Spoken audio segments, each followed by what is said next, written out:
Welcome back to my channel, Classic Volkswagen Lovers Junior with classic VW Bucks and Sonny the Super Beetle. Today I am going to be reassembling Sonny's CV joint axles. These I wire brushed them and treated them with Rust-Oleum Rusty Silver, and then I spray paint them with a high heat resistance primer, and also I painted them with a high heat resistance black paint from Rust-Oleum. So I have some parts that I received from CIP1 and also J-Bucks. I actually replaced my 12-point head socket. If you are interested in knowing, the part number is 005796-0. I'll leave a photo in the video. I also got a set of CV joint bolts head screws, so I'm going to replace some of the ones that I have that are bad. I also have a new set of the distribution washers, which are these here. I'm going to be replacing those as well. I'll leave a picture of them also in the link. And then I got me some CV joint clamps, which I'm going to be using for total. And many people use a tie wrap, and I have done it myself in the past, and it works well. So whatever suits your needs right now, you know, at the moment when you're doing your whatever works for you, that's fine. So I have here, I got new boots from J-Bucks as well. I'll leave a picture and a part number in the video for you if you're interested. These comes in a set of 4, and I got a pretty good deal, I think, in the price for these. So that's one thing. I got some CV joint grease. CV stands for constant velocity grease. The funny thing about trying to get these over at the local auto parts stores is that they know them by CV boot grease. So that's what they call it. So if you're in the market for constant velocity grease and you go to the auto parts store, ask for the CV boot grease, and that's what that's how they know it. But anyway, that's it. So let's move on to do what we got to do. We're gonna need some gloves, and we are going to begin by repacking those CV joints with some CV joint grease. So what I'm going to do is I'm going to cut a corner right here, and then I'm going to use this as if it was an icing pouch, and then I'm going to begin packing my bearings thoroughly, and then I'm going to go ahead and install them in the newly refreshed axles. Okay, so I'm ready to go ahead and begin the repacking of the CV bearing. One thing I want to point out is, remember that this special washer right here is kind of like a cone shape washer. This washer actually installs in your axle with the cone shape in towards the center of your shaft, like so. Let me take this washer out and show you this. So take a close look right here. You see that ring around it? That's as a result of your concave washer pressing or working as a mechanical stop. So if you forgot in which order you took these out, this is kind of like a hint for you. Notice how that's a perfect fit around that circle. So remember that. So you have your concave washer. The narrower part is going to be facing in your axle like so. And then after you do that, then you install your bearing with the concave shape. Also, another hint is the base itself this housing right here has like a, it's kind of like a bevel edge in it. You can see that that's like a bevel shape right there. So that is going to be installing in this direction as well after you repack it. So the first thing I'm going to do, I'm going to squirt a drop of oil over the shaft, and I'm going to slide the boot into it. But I want to show you a quick trick that I discovered struggling going through the process of trying to get them in using the skinny screwdriver. It occurred to me, can I use something else to actually press the boot in? So I got this socket here. It's a number 30 millimeter socket, which works ideally to do what I'm about to do.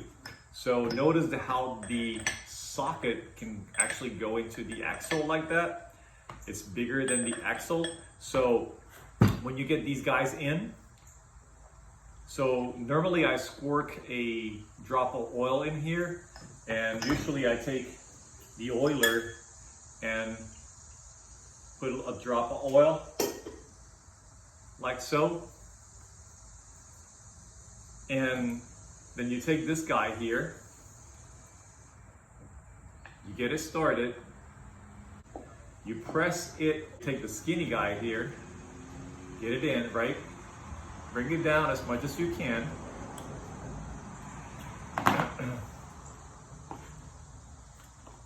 So notice how we are at the edge of the axle right there. So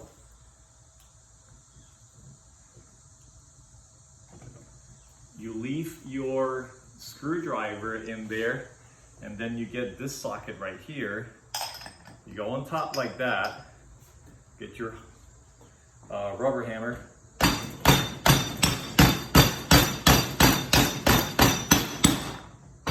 There you go. And that's how you do it.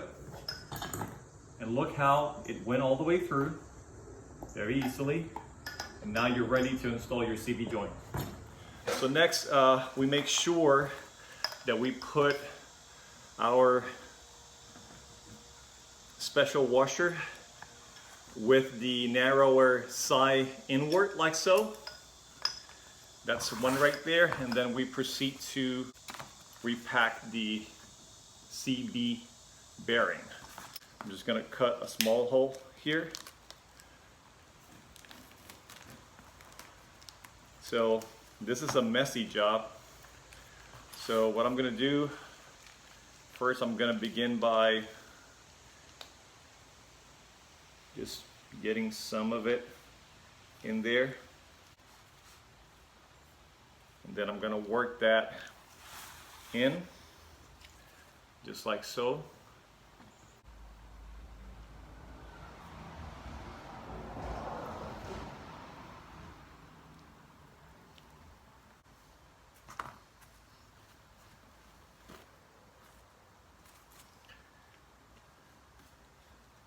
So next, we have our washer already installed. We have the CV joint bearing in the right direction. Next, we're going to just press it in here.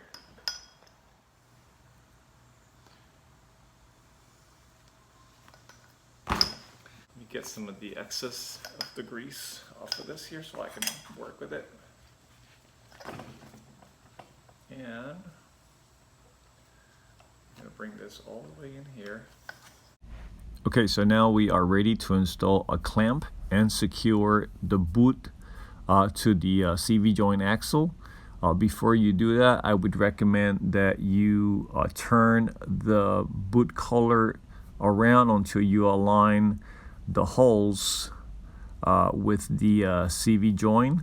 That way you can assure that when you are ready to install the CV joint axle into the transmission, you have a good alignment. So one thing I like to do, I grab a couple of bolts and I put them through the CV joint collar and the CV joint to assure that my alignment is correct and I won't have any issues.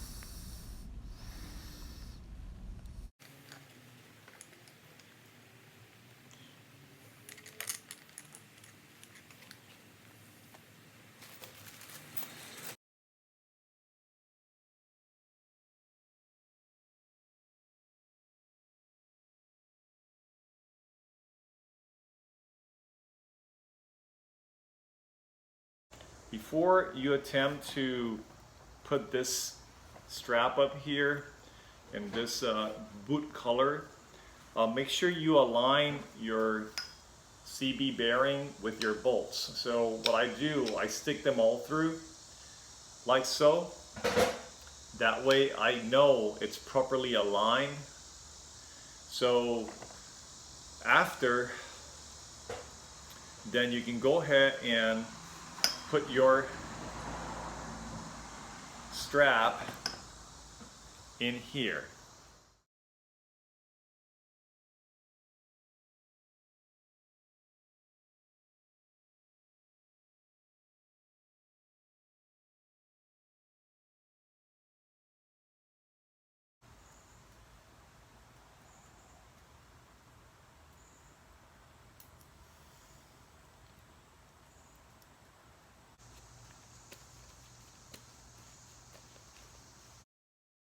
Upon completion of all 4 CV joints to the CV joint axles, you can choose to either install them into the transmission, or if you prefer, you can install your transmission by itself in the car and then install the CV joint axles after the facts.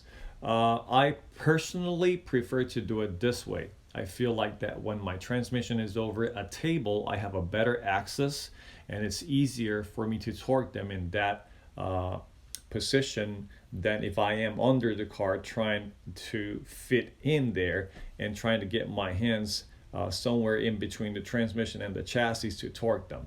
That's up to you.